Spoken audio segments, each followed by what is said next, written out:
Hats off to them. I mean, those guys are playing so hard right now, doing it shorthanded, and Pat is doing an unbelievable job coaching that group, and they got a ton of fight and a ton of heart and leadership and seniority, and they had guys making big plays and making shots, which they haven't done as much lately, and so they should be super proud.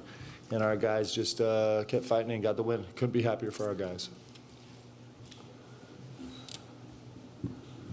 Mark, would you have had to tie Lamont down to keep him out of the game today? Yeah, so, hey, listen, you know what? Well, first of all, I was joking with the guys after. On the way off the floor, Lamont's agent called me and was like, okay, he's only playing every 10 days. He's taking the rest of the time off.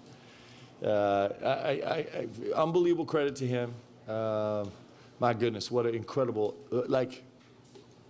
I mean, Lamont Butler just gave us one of the all-time greatest performances in the history of this super special game. Like, it's all-time. The numbers back it up. The way he came into it backs it up. And you think about, you know, when you go out and you're trying to recruit and our guys, our staff is so good, and those guys identify a winner, then this is what you get from him, right? And he just, I'm so proud of him, and I'm major credit. I've been, you know, looking at my performance team side-eyed for the last 10 days. It's, you know, this, I'm telling you, this Brandon Wells is probably the best in the entire business. He's incredible. And for Randy to have limited access, but to be creative enough to keep Lamont in playing condition without him being able to set foot on this ankle for a week is really remarkable. You know, we weren't proceeding with caution. We weren't just holding him out of gameplay because we wanted him to get a bunch of practice under belt. He really hasn't done anything. Everything has been auxiliary. And so we're just blessed at Kentucky to have two of the best guys in the whole business of doing it. And it's a real credit to Lamont, his heart. It's a real credit to Brandon and Randy, man. What an unbelievable team they were. So hats off to those guys. Mark, Michael Bennett with Just the Cats, right here. Yep. Back in October, your wife talked about an annoying mole in the backyard. How's it feel to beat that mole for the first time? Well, one mole down, one to go, guys. And that one in the backyard, a little more pesky. It is a problem.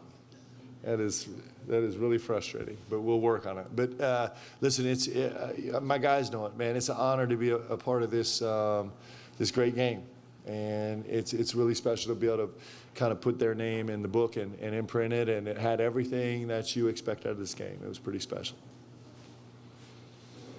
Mark, back here, the moments back here in cameras, the moments with Lamont out of the game, obviously those could be worrisome. They were tough, but they weren't bad. It seemed like, you know, Andrew Carr got that big tip in right before the under 8 timeout, you know, so they got timely buckets. But how do you feel about those moments? And you are going to have to deal with those moments when he's not in the game without Kerr. Well, the first time I checked him out, we turned it over in the backcourt for a layup. That wasn't great. But after that, you know, listen, I mean, I haven't even looked at TP's minutes. TP played 6 minutes and 42 seconds. And they were probably like, you know, 17-second stints, basically. He was great.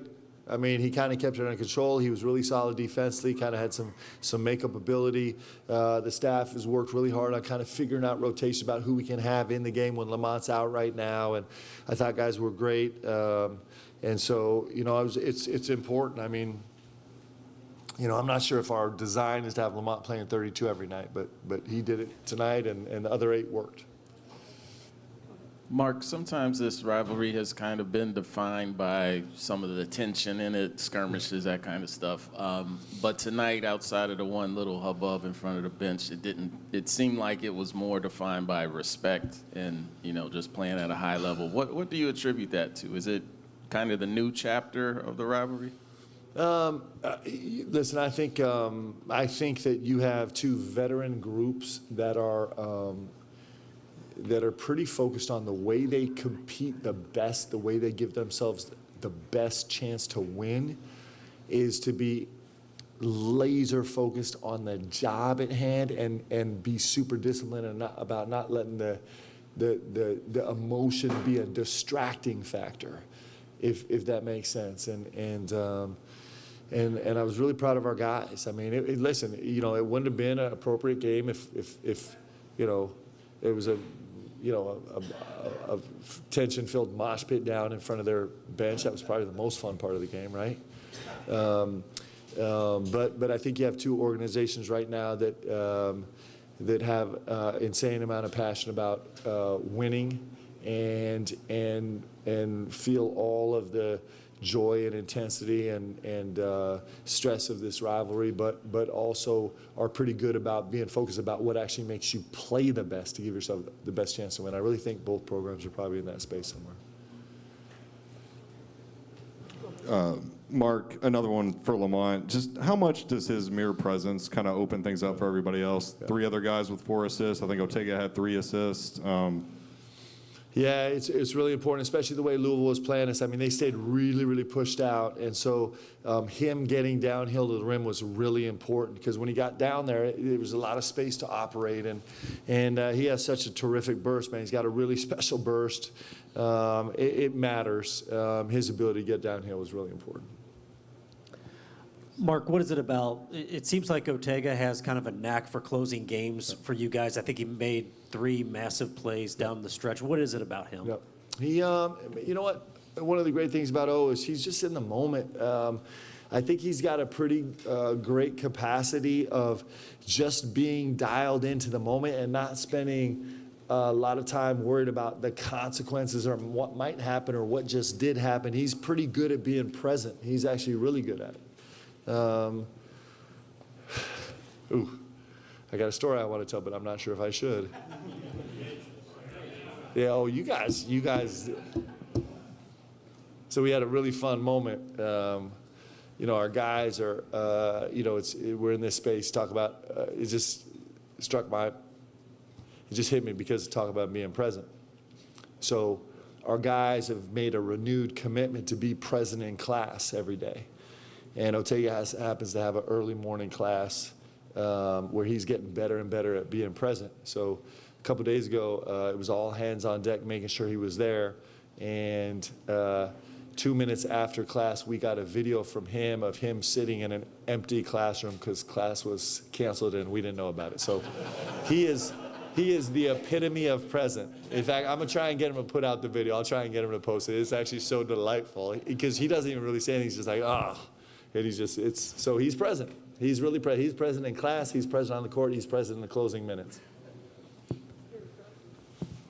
Coach, looks like you were talking about the rotation. You guys ended up playing Brandon Garrison 23 minutes opposed to Amari at 16 tonight. Ended up working out for you. Garrison played some big minutes there at the end. What made you make that adjustment tonight? Yeah, I thought BG was giving us great energy. It's fun with those two guys, man. They love each other, and they both want to play 40 minutes. They're both starving to play, and they both cheer for each other, and it's really a beautiful thing. Amari has been such an incredible big brother to BG. In fact, both of them, you know, so Amari, every time he throws a great pass, is running down the court doing eyes, and now BG's doing it. BG did it tonight. It's actually really fun, and so, you know, BG kind of had a good vibe out there, and both those guys, you know, were trying to manage their energy so they could kind of keep up, and I thought BG was terrific tonight. I thought he was really, really good. Mark, as you were pulling together all these disparate parts for the first time, when was it and what was it that made you think this is actually going to work?